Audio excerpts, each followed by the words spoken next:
are listening to the Up and Under podcast, starting in 3, 2, 1.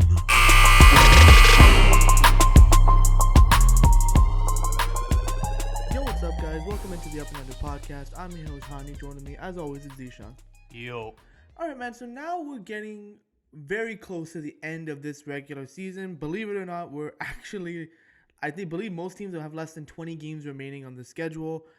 The season has definitely flown by, and very surprisingly, we were able to get through a season. I mean, there was a stretch there where it was looking rough, but we got through. Yeah, we got through. Almost. Well, hopefully. Knock on wood. Yeah. But either way, now that we're getting near the end of the season, there really isn't a ton going on in the NBA because a lot of teams are really focused in on the playoffs and, making their late push to go into the playoffs, or they're making a deep run. So obviously we will be closer when the playoff teams are officially made. We will break down our whole playoff tree and our bracket as we normally do. And as well, we're going to break down our, off-season, our season awards and whatnot. So yeah, of course. That'll be interesting. All those season-ending stuff will definitely happen. But one thing we wanted to kind of do was take a look back at this past off-season.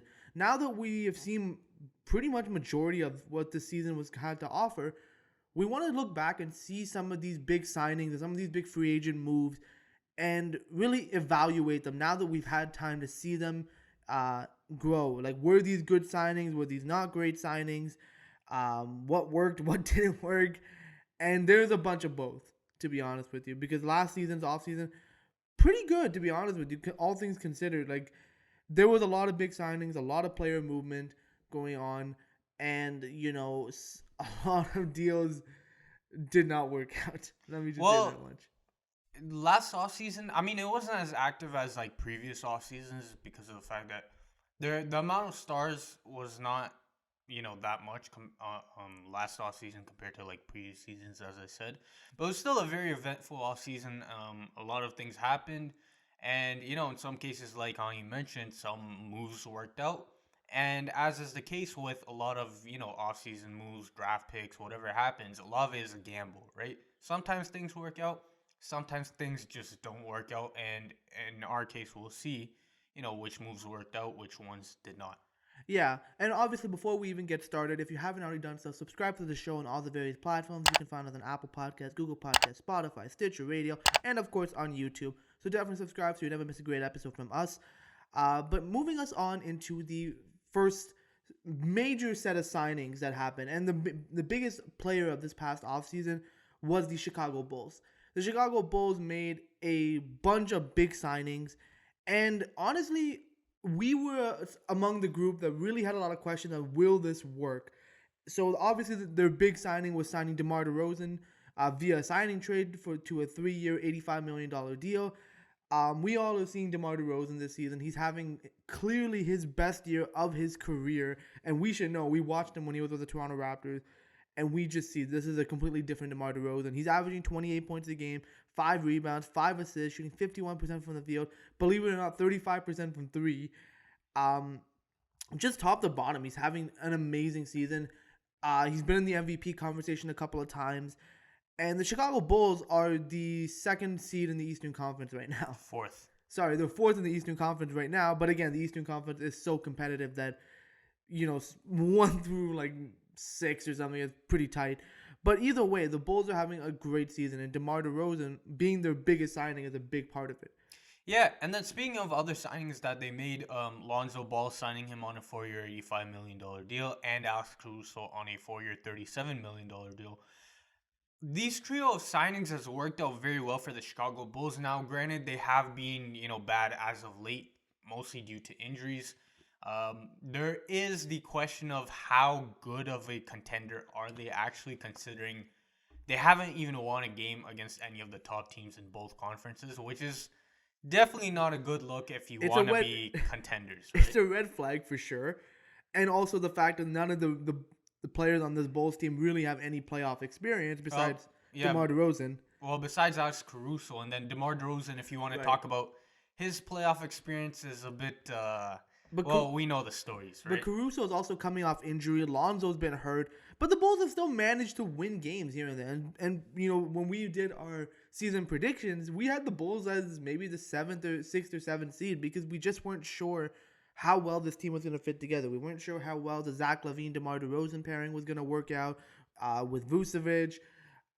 We didn't really know how all these things were going to play out, but it worked out very well for the Chicago Bulls. It has, and again, that's credit to Arturas Karnisovas, and the rest of his guys for pulling this off because of the fact that, like Hani mentioned, we didn't think they would be this good, and neither did most other people. Not many people had them within the top 5, top 3 that they were this season. And a lot has to do with not just DeMar DeRozan having a career season, Zach LaVine putting up another all-star campaign, but it has a lot to do with the latter two guys that I mentioned, and Lonzo Ball and Alex Caruso, who have both been, Defensive Player of the Year type players for the Chicago Bulls, especially when, you have such a major weakness in the paint with Nikola Vucevic, unfortunately, manning your center spot. It's not going to be ideal. So the Chicago Bulls have instead, played a much more perimeter-oriented defense, and it's worked really well when they've had the guys on the court.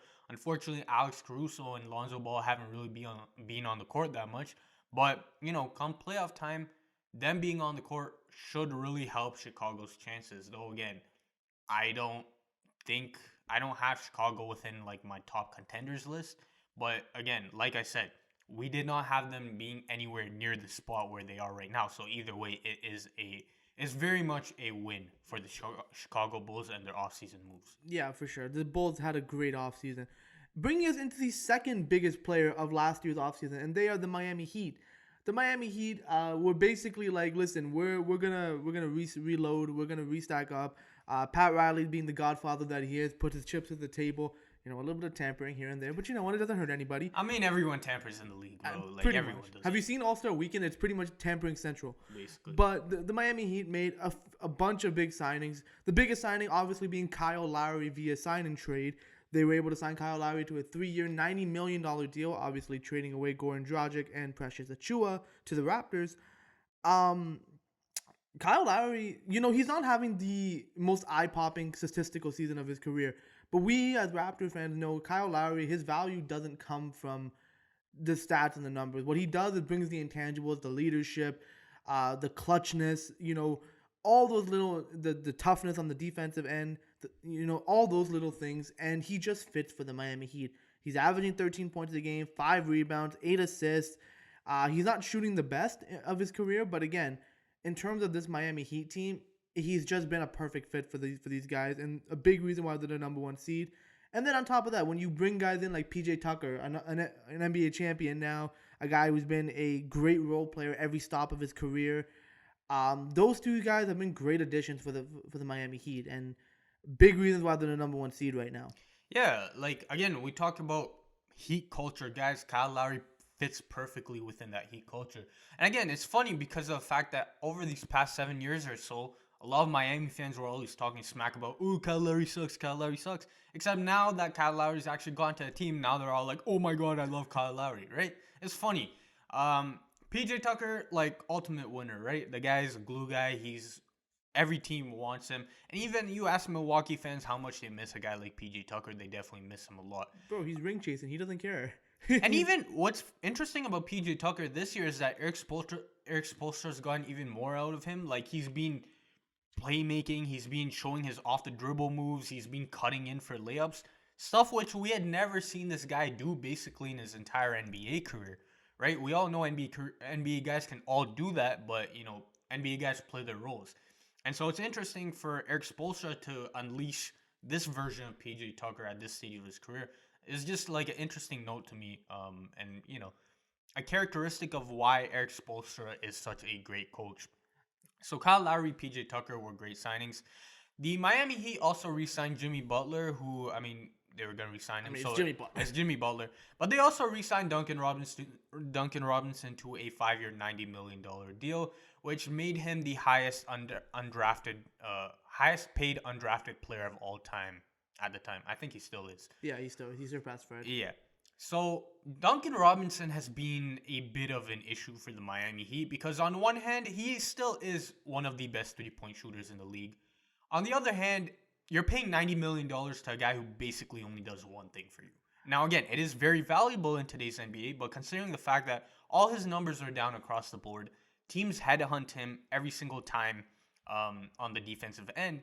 And when his shot isn't falling, which it was not at all in the beginning of the season, and, Miami fans were very, very mad at him, what does Duncan Robinson essentially do for you? And the answer is nothing. And you're paying $90 million to a guy who, if his shot is not falling, or if teams are just playing physical perimeter defense on him, which will happen in the playoffs, Duncan Robinson is not really useful for you. And again, that's a big problem for a contender who's giving up $90 million to this guy. And this is the one question mark I had when the Miami Heat signed Duncan Robinson to his contract, because besides the shooting, what does he really bring you? He's not a great defender. He's not much of a playmaker. He doesn't really rebound the ball either that well. So what does he really do for you if he's not hitting his jump shots? And that's the big thing for me. And I think we're seeing this with, at least at a more worst case scenario with Davis Bertans, where you pay a one-dimensional player like that a large sum of money, it more likely than not becomes dead weight money, to be honest with you. And for Duncan Robinson, he's averaging 11 points a game this season, 3 rebounds and 2 assists. Like, considering the guy's 6'7" and only grabbing 3 rebounds a game, even 3-point percentage, he's only shooting 37% from the field, but 40% from the field. So 37% from 3, but 40% from the field. That's pretty bad, all things considered. And also, again, his free throw, he doesn't get any free throws, right? Mm-hmm. So that doesn't bump up his effective field goal percentage either. So it's just, it's something Miami had to re-sign him, but at the price that they did, it was kind of like a damn if they do, damn if they don't kind of move. But again, these are some of the things that can play a huge role in, contention teams like the Miami Heat. And he could come up big in the playoffs. And I think that's what the Miami Heat were hoping for, that he can kind of be available in the playoffs when more teams are going to be honing in on Jimmy Butler, Kyle Lowry, and Bam Adebayo, that he'll be more open for some looks. Which, granted, Duncan did do in the 2020 finals, right? He had a couple of games where he went crazy from 3. And so that's the upside with Duncan Robinson. There's also the downside of what he was doing in the beginning of the season. Yeah. So you got to kind of take the good and the bad with basically shooters, right? Like all type of, one-dimensional shooters. Like you mentioned, Davis Bertans. We're going to talk about another Mavericks player later on. But, guys who are strictly shooters, like a guy like Kyle Korver, who was one of the greatest shooters of all time, but, Cleveland fans aren't the biggest fans of him, right? So that's kind of what you got to do with shooters. I mean, at this point, the Miami Heat definitely hit home runs on a bunch of their signings, but there are some, like the Duncan Robinson one, that I have a mixed reaction to them. They also did re-sign Victor Oladipo. So right. That And was another move. And Victor Oladipo is just starting to play now for the Miami Heat, which is crazy that now they have him with Lowry, with Butler, and with Adebayo. That team is crazy, man. But the Miami Heat are the number 1 seed in the Eastern Conference right now for a very good reason. Bringing us into the team that on paper had a pretty big offseason because they literally changed their entire team. But honestly, I've had probably the worst season out of any of the teams that we're going to be talking about. Well, maybe not one of them. No, I would say they're having a worse season just because of the expectation. We'll get to teams later on, but the Lakers are not doing that. Yeah, we're talking about the Los Angeles Lakers. So what didn't the Lakers do? So the Lakers, they traded for Russell Westbrook in that blockbuster deal. LeBron wanted him. LeBron and AD both wanted him, and and they traded away Kyle Kuzma, Montrezl Harrell, KCP. I think some picks were involved. It was a very big trade. And they made that move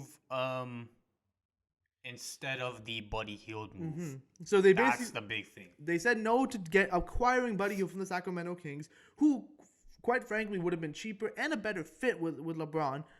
And they traded for Russell Westbrook. And we all know Russell Westbrook is not having a great year at all for the Los Angeles Lakers. I mean, he's averaging 18 points a game, 7 rebounds, 7 assists. I mean, typical Westbrook things. But he's shooting 43% from the field and 28% from 3. What's his turnovers? Oh, his turnovers. Let me see. I got to dig a little bit deeper onto them. But Russell Westbrook, he's averaging nearly 4 turnovers a game. Here's the thing with Westbrook, right? Again, his fans will defend him until they die.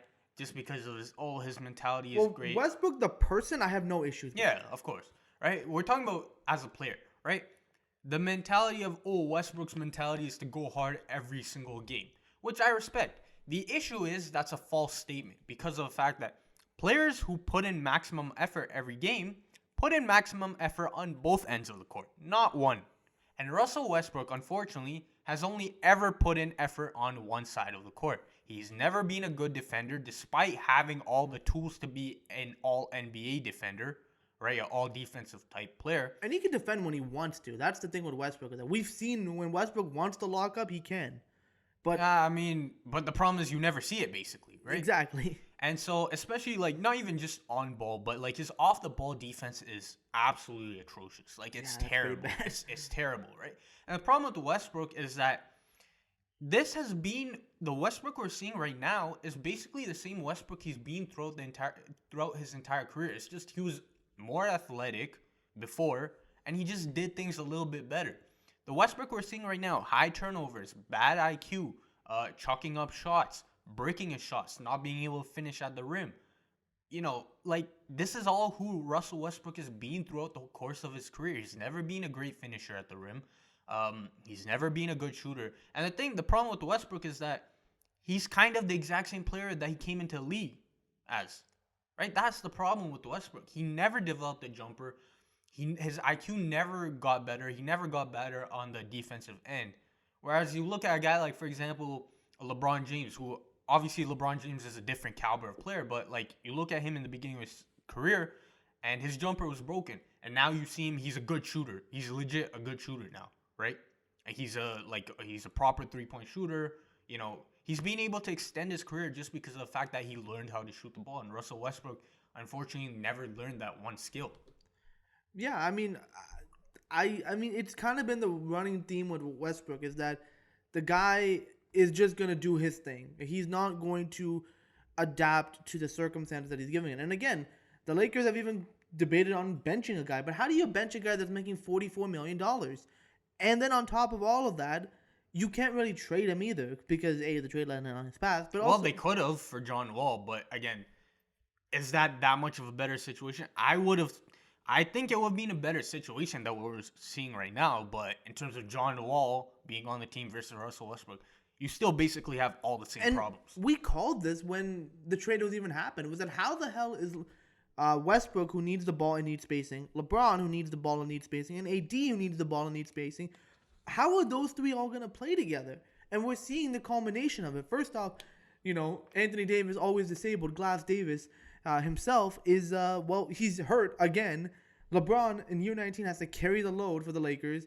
Westbrook is not helping things at all for this team. And Lakers management are basically just like, LeBron, you wanted this team. This is your problem. And I think LeBron has some blame to this. LeBron definitely has some blame to it. But when we talk about Lakers management, people forget with LeBron James coming, this has transformed the Lakers. Before LeBron James, the Lakers were arguably the most dysfunctional organization in the league.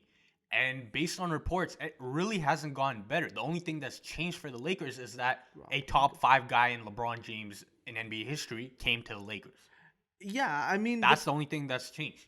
Again, the Lakers have always had a history of trying to buy out of their problems rather than actually going ahead and solving them. So this is one of those instances where you tried to pay your way out of an issue, but instead it really just made things a lot worse.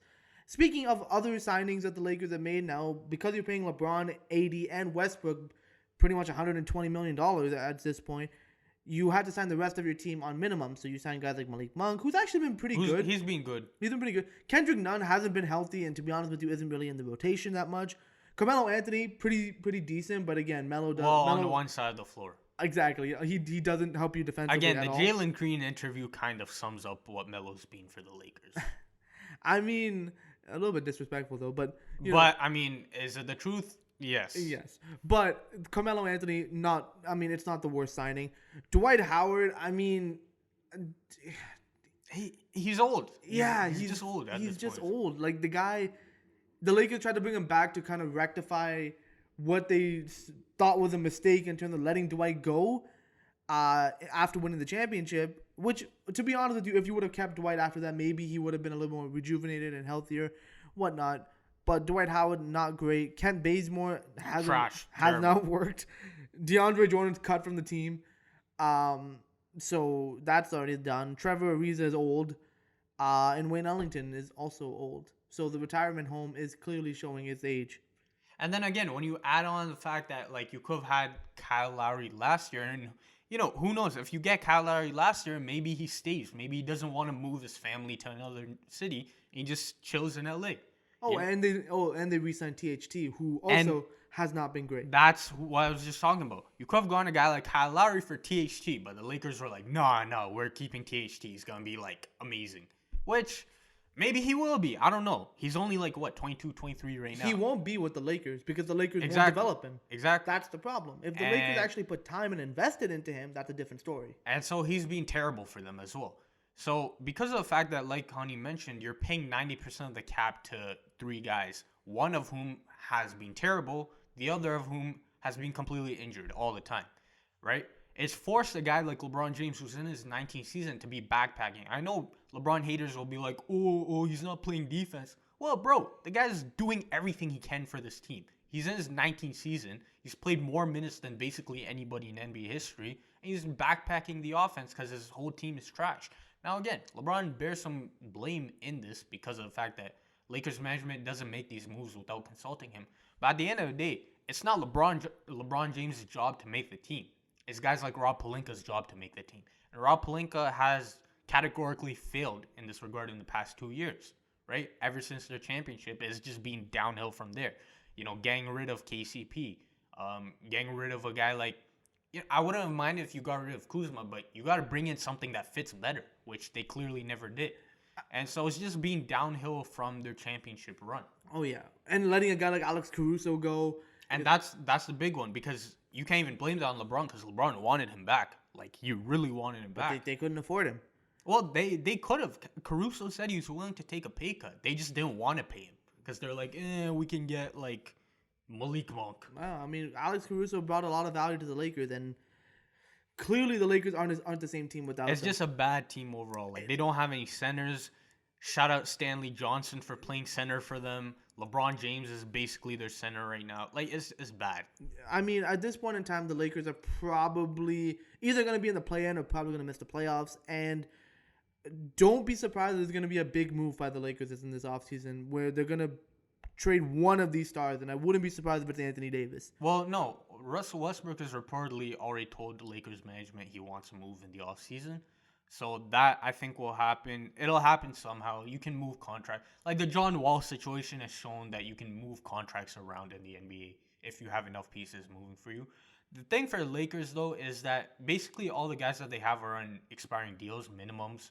So they're going to basically have a reset button in the offseason, which for Lakers fans is a good thing. I mean, it's not how you build a team, but, I mean, it definitely is worth it to not have this team again next year. Moving us on into another player, a player who actually signed his contract. It's Spencer Dinwiddie. He was actually part of a sign-in trade. I think he was part of the Westbrook deal. Yeah, something like that. Where he ended up with the Washington Wizards on a 3-year, $62 million deal. Now, for those of you that haven't been paying attention to the trade deadline, Dinwiddie was subsequently shipped off to the Dallas Mavericks for Kristaps Porzingis. And he's been really good for the Mavericks. He's been pretty good for the Mavericks. When he first got to Washington, it was initially a good signing. Like, we looked at it, we're like, oh, this is pretty solid. I think we thought he fits better with Beal than Westbrook did. Well, Washington for first 10, 15 games of the season was on top of the East. Yeah. Now, again, we also called that they were going to come back down to earth. Yeah. But for that first stretch, it looked pretty solid. Yeah, and it looked pretty good, but then again, it all kind of fell apart. Then you factor in that he wasn't really liked by people in the organization, and he didn't really fit well with Bradley Beal. Believe it or not, when we thought he would have fit well with Beal, he didn't actually fit well with him, and ultimately it kind of fell apart for him. So, the contract itself isn't really bad in the grand scheme of things. It's only a 3-year deal. $62 million is it's a swallowable contract. But when you factor in the guy's averaging 12.6 points per game on 31% 3-point shooting and 44% effective field goal percentage with the Wizards, that's not great. Like, that's not worth $62 million. And again, he was supposed to be their point guard, right? He was like, the problem with Spencer Dinwiddie is he's not really a point guard, right? Or he's a guard that needs the ball in his hands. And by playing with Dallas, for example, where Dallas is just a better team, is what it is. They have a better culture. They have a better system. And you have a clear-cut superstar in Luka Doncic. And again, they're also a very good defensive team, right? Whereas the Wizards, well, they started out really good defensively. They dropped off eventually. The Wizards don't have any good defensive players. Yeah, and so, like, Spencer Dinwiddie, it just did not – everything that could go wrong for him in Washington kind of went wrong. And he talked about how, like, you know, reportedly he would be trying to make a speech in the locker room and people wouldn't be paying attention to him, which, again, I don't even think that's indicative of Spencer Dinwiddie. I think that's just indicative of the Washington Wizards culture, right? Yeah. Like, I know even if guys don't like each other, right, like there's a certain level of professionalism when guys are making speeches in the locker room and whatnot that, like, people pay attention. But, you know, I think, like, this Wizards culture is just not being great. Wizards fans want an ownership change, and rightfully so, because it's been bad basically forever for them. I also think part of it has to be on Bradley Beal, too, because he kind of allowed the situation to escalate, him being the star player. He's also not really the biggest vocal guy in the room either. So, you know, this is why a bad culture can kind of foster and keep growing, because there isn't really a guy to stop it. But Spencer Dinwiddie definitely was a pretty bad signing overall. I mean, again, it ended up working great for the Dallas Mavericks, who eventually got him. It's yet to be seen. It's working great right now. But, yeah, for the Wizards, it was not a good offseason move at all. No. Bringing us into my favorite team to talk about, well, in this set of circumstances, the New York Knicks. So how y'all Knicks fans doing? So the New York Knicks, they made it to the 4th seed last year. They made it to the playoffs. Got booted in the first round, as I called it. But then they were like, oh, this is it. Yo, this is the team we got. Let's re-sign everybody. Let's run this back, and we'll be better. They're not better. In fact, they subsequently made their team worse than they were before. Because at least last year, they were a top 5 defense. You know, you can say it was because of COVID and all this stuff. But they were a pretty decent defensive team overall. That's Tom Thibodeau's MO. You know, it makes sense. So they went out and they got more offense. They added Kemba Walker. They added Evan Fournier. Both those signings, complete flops. Like, Kemba Walker isn't even in the rotation. He's not even playing anymore. Evan Fournier, I mean, Knicks fans are already done with him. Like, they don't like. He's been better as of late. He's been all right in terms of the whole season. But if you're paying a guy $78 million over 4 years, you don't want him to be all right. You want him to be pretty good. Yeah. And so those two guys, subsequently, again, we said it when these signings happened. They're negative defenders. So they made your defense worse, and they're not helping your offense either. So realistically, that's dragging the team down. Then you factor in Julius Randle. So now they gave Julius Randle a 4-year, $117 million extension. Now, Julius Randle had a great season last year. He did a lot of great things. Contract year. He played really well. But I said it while all this was happening. You know, Julius Randle might be having a great season, but let me see this for 1, 2, 3 seasons. Let me see this for consistently. And so far, Julius Randle has regressed dramatically than last year, mainly because defenses now know how to pay attention to him, how to guard him. Stephen A. Smith has been saying the guy can't go to his right hand. When you're guarding Julius Randle, you already know he's gonna go to his left hand. Then when you're talking about, his scoring has dropped by 4 points, his effective field goal has dropped by 5%, his 3-point percentage has dropped by 10%. It's all an accumulation of he's taking worse shots. Defenses are more aware of what his strengths were, and he's just been worse overall than he was than last season. And considering New York has banked on him to be their best guy, which I said from the very beginning, he's not your best guy. He cannot be your best guy on your team. I think their best player is RJ Barrett. No. Hey, shout out Canadian. He should be the best player because RJ Barrett is the guy you want to build around. Julius Randle is a good supporting guy, but you cannot expect Julius Randle to pay him number one option money. Then they kind of re-signed Nerlens Noel. He's been okay. I mean, it's Nerlens Noel. Do we really care about that one? They signed Alec Burks. 3-year, $30 million. I mean, you're paying Alex Burke $10 million a season. It's a bit of a steep price, but again, tradable contract.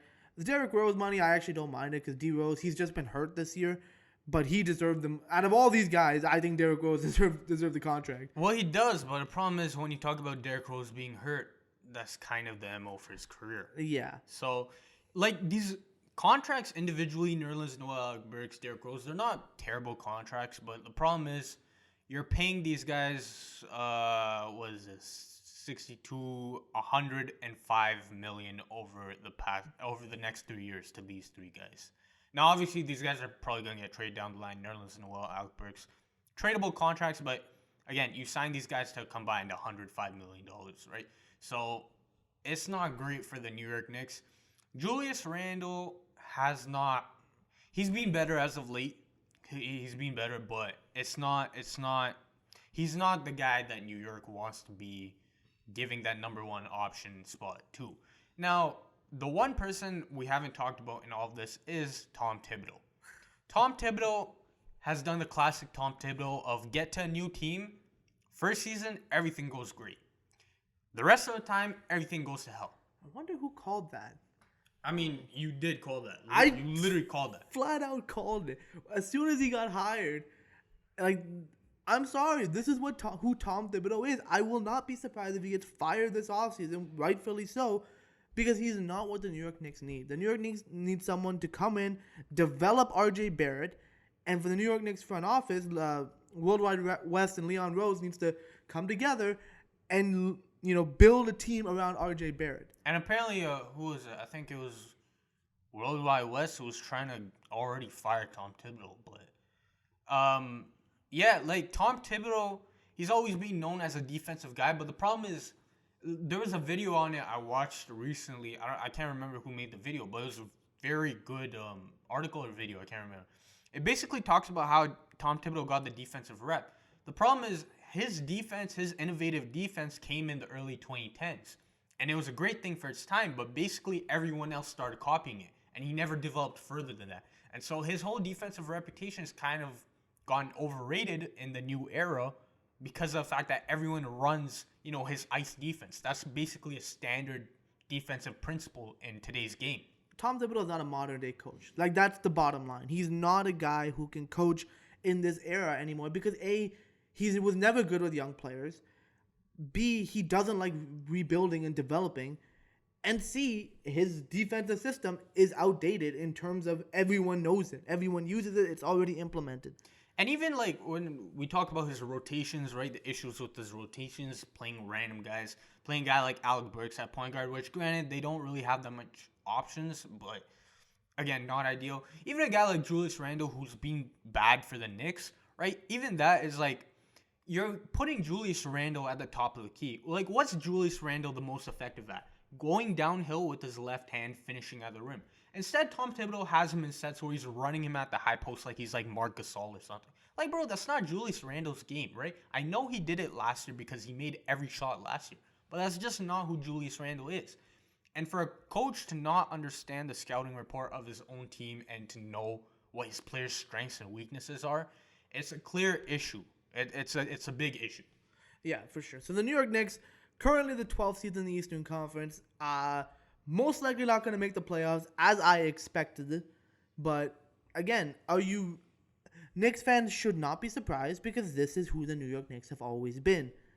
So, thank you. Well, you can thank me for being right, as usual. Moving us into the Atlanta Hawks, who I might actually be right about these guys too, believe it or not. Less so about less right maybe than I was for the New York Knicks, but these guys definitely aren't perfect. So the Atlanta Hawks, they had a pretty good season last year. They made the playoffs. They made it to the Eastern Conference Finals. They made it to the Eastern Conference Finals, and then they decided, okay, we have a young core, a young team. Let's sign these guys. Let's keep this core together. This is going to be our core going forward. The problem is, again, like the New York Knicks, was their success a byproduct of the circumstances with the whole COVID season? And also Ben Simmons. Shout out Ben Simmons. And Ben Simmons. But I personally think it was. I think the Atlanta Hawks, they were a good team, and on paper they had talent. Like, we liked some of the signings that they made. We liked some of the guys on the roster, but collectively it just wasn't working and fitting together. Now, Trae Young was the first one that they re-signed, 5-year, $207 million. I mean, that's pretty standard for a guy of his caliber. I don't love the number, but I understand that the guy is your franchise player. Like, he's the guy who's going to be he's your guy. So I understand in NBA money, like, that's kind of standard now, but I don't love it. Because in terms of, is he going to live up to this contract? I don't think so. That's just my personal opinion on that one. Then you re-signed John Collins to a 5-year, $125 million contract. Now, John Collins had a great year last year, and he's also been pretty solid this season. The problem is that he doesn't really fit well with everyone else on the Hawks. You know, I think his role, he doesn't fit with Clint Capella very well, to be honest with you.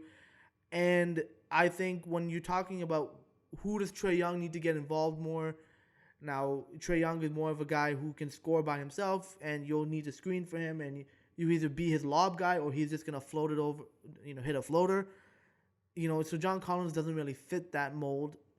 Well, I mean, he can do that, but, like, he's a lot more talented. Exactly. Like, he can do more than what the Hawks are giving him. So the fact that now the Hawks have him for 5 years, $125 million, not the greatest move in the world, especially because he's also not happy, with the role that he currently has with the Hawks. Then they signed Kevin Huerter to a 4-year, $65 million deal. This one is actually okay, in my opinion. A little bit on the pricier side of things, but in terms of the value, it's over 4 years, so I think it's all right. Yeah, but in terms of the value you get out of Kevin Huerter, you can start him, you can play him off the bench. He gives you consistent minutes. Like, the guy, I actually kind of like him. He's a pretty solid player. And again, the Hawks still have players that I actually really like. Like, DeAndre Hunter is a player that I think is going to develop very nicely for them. Onyeka Okongwu, he looks like a good player. He needs to develop. He's raw, but he needs to develop offensively. But then you got guys like Bogdan Bogdanovic, who clearly hasn't really worked out very well for the Hawks. Gallinari. Danilo Gallinari, clearly, Will.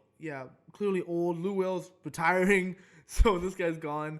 But basically we understand why the Hawks needed to make some of these moves.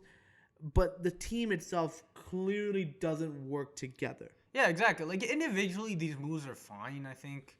Well, the John Collins one is a bit pricey. But, like, again, it comes down to, like, as a collective, this team is kind of what they are, right? And the issue so far should not be surprising because of the fact that even guys like Clint Capella, Bogdan Bogdanovic have talked about how the mentality isn't right with this team. They haven't been committed on the defensive end, which, again, they're not really a defensive team, right? They ended up being much better defensively last year. Well, with Trae Young on your team, you're always going to have a hole on your defense. Exactly. Now, if you had a creative coach like Brad Stevens who was able to overcome a guy like Isaiah Thomas's defensive deficiencies, that's different. But you're running Nate McMillan, who, again, I called this. Nate McMillan is not a great coach. Atlanta fans were, oh my God, Nate McMillan is so great. He's so great. No, he's not. There's a reason why he's been on this many teams throughout his career. He's just not a great coach. He's a cool coach. Like, he's all right. He's a good stopgap option, but he's not a coach that's going to take you over. Exactly. And, like, again, this team, guy like Clint Capella, who you kind of seen the best and the worst, right? We saw in his final season in Houston, he was kind of doing nothing for them. They trade him. He comes to Atlanta. He's motivated. He plays great for them. He plays great for them last season. And now he's kind of back to being for the Atlanta Hawks. Bogdan Bogdanovic had moments of being great, just not great overall. I thought he was going to be dealt at the deadline, to be honest with you. But I think the Hawks were on their winning streak, so they decided not to make a trade. And again, like, the Atlanta Hawks can still even make the playoffs, to be honest. Like, they can still do it. They have potential with this roster. They just need to rework some of these things. I think the first step would probably be getting rid of John Collins, but getting somebody who would fit better. A defensive guy. Exactly, a defensive guy. If you're worrying about the scoring, hopefully a guy like DeAndre Hunter can take some of that scoring load as well because he's very capable of doing it. But, like, training a guy like John Collins for someone who can fit better with the team, and just surrounding Trae Young with more defenders, I think would be ideal because of the fact that Trae Young can carry an offense by himself. He's already shown it throughout his career. The problem is you need to surround him with the right type of guys, which Atlanta kind of hasn't done. It's kind of like the Steph Curry scenario where individually he can do good things for you offensively, but again, you have to surround him with those guys, those support pieces and those players to maintain his success. Atlanta needs a Draymond Green, basically. Yeah, a Draymond, or even I would even say a Klay Thompson, to be honest with you, a two-way guy who can give you some of that scoring, but also give you that defensive prowess to make up for the lack of defense from their point guard. So the Atlanta Hawks, some okay signings, but some questionable moves. They will definitely have some questions heading into this upcoming offseason for sure. And finally, the last offseason move we want to talk about is a trade that, to be honest with you, at the time was pretty insignificant. But well, it was questionable as well. We were like, yo, what's the point of this? But it really ended up being a rare win-win trade for both teams. Yeah, it was the Jonas Valanciunas and Steven Adams trade. Essentially, this trade was between the Pelicans and the Memphis Grizzlies. The Grizzlies got Steven Adams, Eric Bledsoe, the 10th pick, which became Zaire Williams, the 40th pick, which was Jared Butler, who was flipped over to the Utah Jazz, and a 2022 first-round pick from the Lakers. The Pelicans got Jonas Valanciunas, the 17th pick, which was Trey Murphy, the 51st pick, which was BJ Boston, who the Pelicans flipped over to the Clippers. This has been a pretty decent trade. Now, the Grizzlies are having a great season, and Steven Adams has honestly been pretty good for the Grizzlies. We always know Steven Adams is a very serviceable player. The guy he knows his role. He plays his role. He's also one of the nicest guys in the league. He's the strongest guy in the league, definitely. I mean, the guy threw... He's Aquaman, bro. He's Aquaman. The guy threw a full court pass from the inbounds, all the way down to the other baseline to John Morant, who ended up hitting... I mean, he didn't even throw it. He just flicked it, bro. Yo, I still remember he hit a buzzer beater just by flicking it like that. Bro, Steven Adams is great, man. But yeah, essentially the Grizzlies got Steven Adams and a first-round pick for JV. And again, JV was pretty good for the Grizzlies. He did a lot of great things. But in terms of how JV fit with John Morant, it just wasn't that great of a fit. Now, Steven Adams isn't much better of a fit, but the pick and roll between Steven Adams and John Morant is better than what it was with JV because Steven Adams is a bit more athletic, can move a little bit faster. And he's a great passer. And he's a great passer as well. Well, JV, I think on the Memphis Grizzlies, we saw him have such a good couple of seasons where we're like, yo, why'd the Memphis Grizzlies trade him? Now in New Orleans, JV is being... Well, again, for the New Orleans Pelicans, Steven Adams they also had to get rid of Steven Adams because he just wasn't a great fit alongside guys like Zion Williamson. Mm-hmm. Now you have JV who can spread the floor for you. So it was a good trade for the New Orleans Pelicans. I didn't think it would be this good of a trade for the Grizzlies because of the fact that, again, Steven Adams is not really an offensive threat in terms of shooting the ball. But he just does so many great things for the Grizzlies that they need. For example, screen setting. He's arguably the best screen setter in the league. He's, like I mentioned, he's one of the best passers at the big man position in the league. He's averaging 3.3 assists. Now, that doesn't seem like a lot, but when you factor in how many touches he gets, his role on the offensive side of the ball, that's a lot, right? And you talk about him, playing kind of like the Marc Gasol role, sitting at the high post area, getting cutters, hitting cutters like John Morant, Desmond Bane, and whatnot. Steven Adams is being very good for them. And just the intangibles of offensive rebounding, defensive rebounding, just all the little things that Steven Adams has contributed to the Memphis Grizzlies. Don't forget, they also got Zaire Williams out of this trade too. So he's been a pretty good rotation piece for them as well.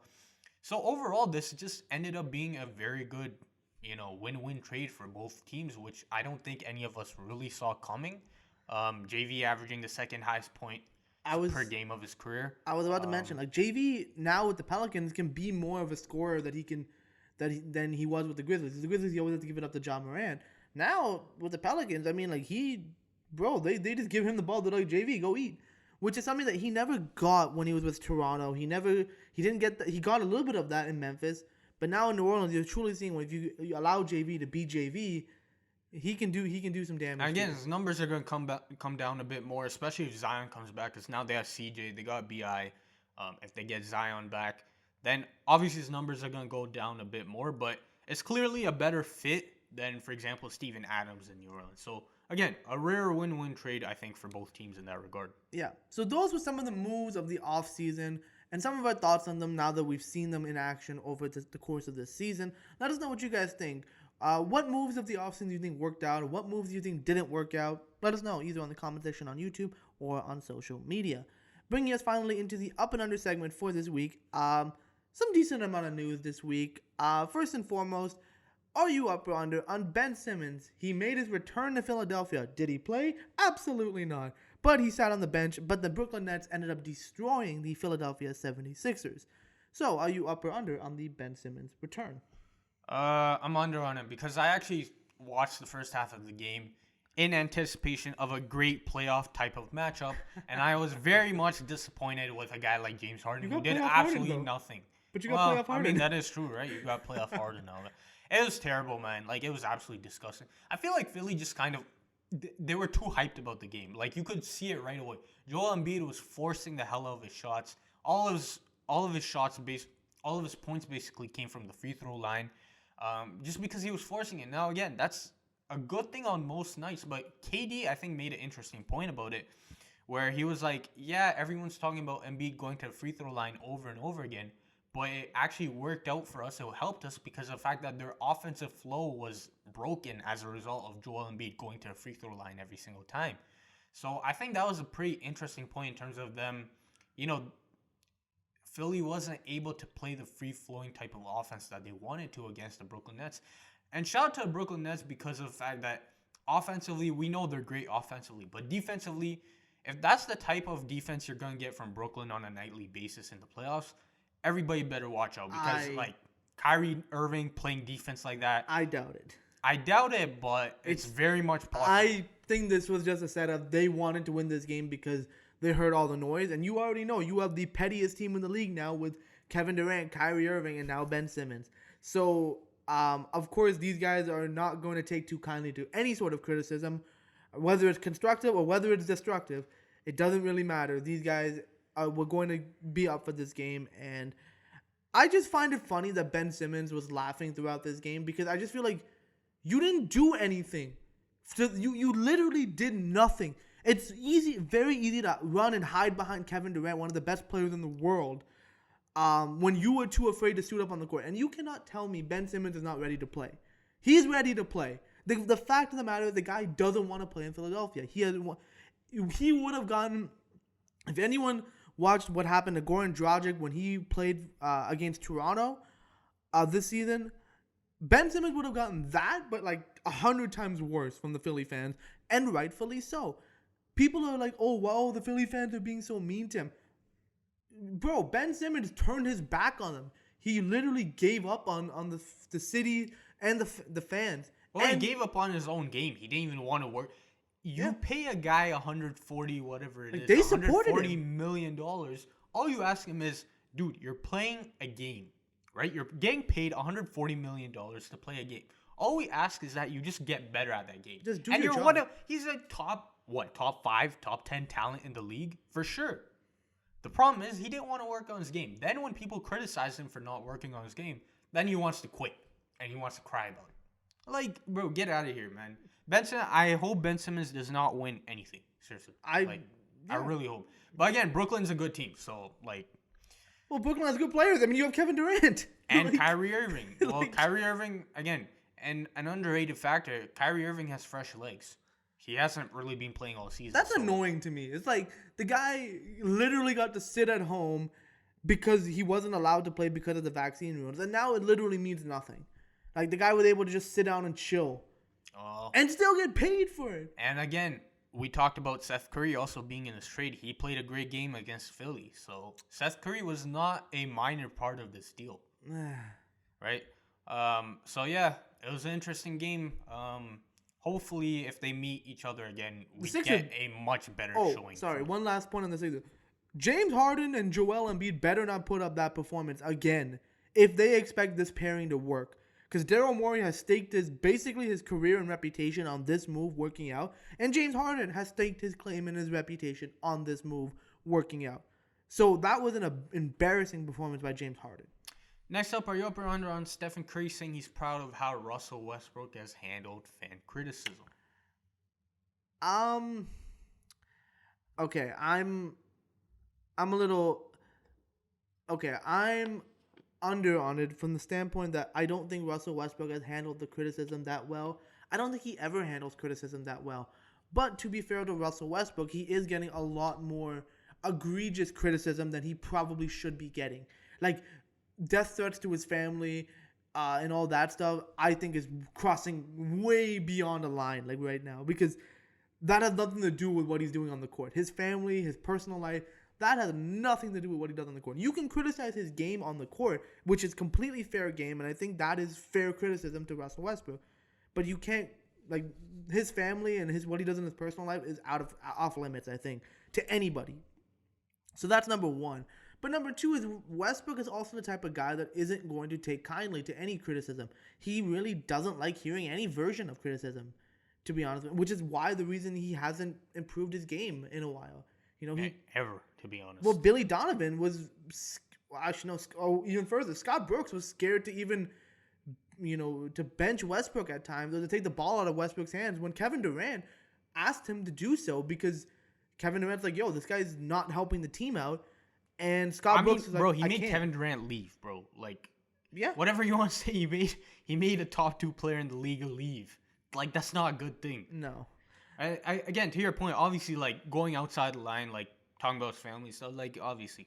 But, in terms of Russell Westbrook, like you mentioned, he's never taken criticism well. So when people call him, like, yo, like, for example, when a lot of Lakers fans are, like, at the game telling him, like, booing him, telling him he's playing terrible, and he takes that personally, he's like, yo, I don't care about these guys, blah, blah, blah. When he says stuff like, oh, I can go home to my family and I'm living life. Well, bro, nobody's talking about that. We're strictly talking about your basketball performance. And you're playing terribly. Like, you're playing terribly. I get it. Don't blame it on other people when you're playing terribly. Like, I get it. The Westbrook name isn't the most flattering name to have. But in terms of, you do break a ton of shots. Like, you want the name to go away, start making the shots. Like, it's clear to anyone that, like, he doesn't like those criticisms, but he's also not doing anything to make those criticisms go away. And in fact, he's deflecting the blame and blaming others for criticizing him when they're just, telling him what they see. Even, like, you look at, like, the media, like, the press conferences, like, there was that exchange of, like, the reporter was like, oh, how do you feel about your preseason expectations compared to, like, what you guys are doing right now? And he's like, what? I didn't have any preseason expectations. Now, that's a lie, bro. Everyone has expectations. Everyone, we all know your expectations were championship or bust. Everyone knew that. For you to now say, oh, I don't have any expectations, that's always kind of been the problem with the Russell Westbrook. That kind of exemplifies it for him in his career. So, like, the Lakers are just not in a good spot right now. No. Moving on, are you up or under on the Boston Celtics, who are the hottest team in the NBA, which is... Bro, they're like, what, 17-3 over the last 20. It's so annoying, so disgusting. Freaking...